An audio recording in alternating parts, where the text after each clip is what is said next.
बिहाव चल बारात लेके जाबो रे।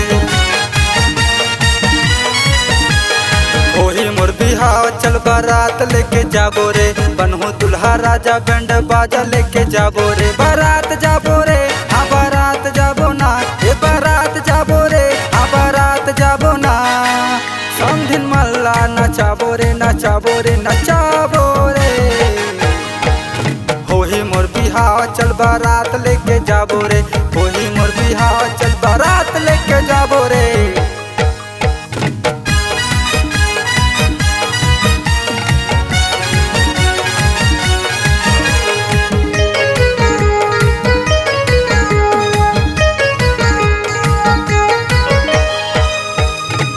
चौदह तारीख के मड़वा गड़ा हूँ और 17 के जाबो बारात रे।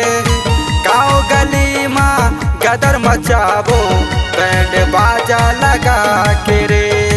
गाँव गली माँ गदर मचाबो डीजे बाजा लगा के रे।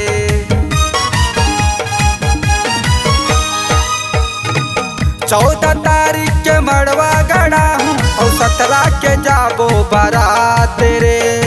गाँव गली माँ गदर मचाबो बैंड बाजा लगा के रे।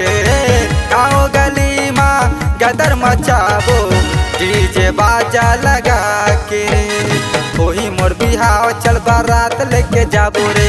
ओही मोर बिहाव चल बारात लेके जाबो रे।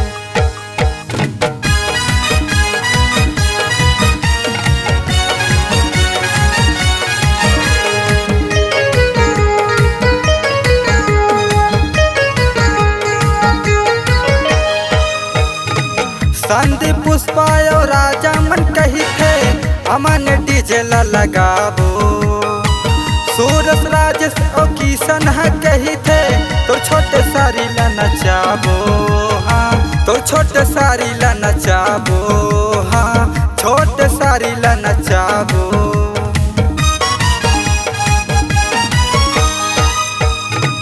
संदीप पुष्पा और राजा मन कही थे अमन डीजे लगाबो।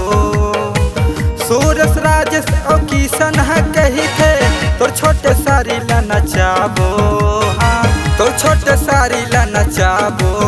हाँ छोटे सारी ला नचाबो। ओही मोर बिहाव चल बारात लेके जाबो रे। ओही मोर बिहाव चल बारात लेके जाबो रे। बारात जाबो रे हाँ बारात जाबो ना, ए बारात जाबो रे हाँ बारात जाबो ना। समधिन मल्ला नचाबो रे नचाबो रे नचाबो रे। होही मोर बिहाव चल बारात लेके जाबो रे। होही मोर बिहाव चल बारात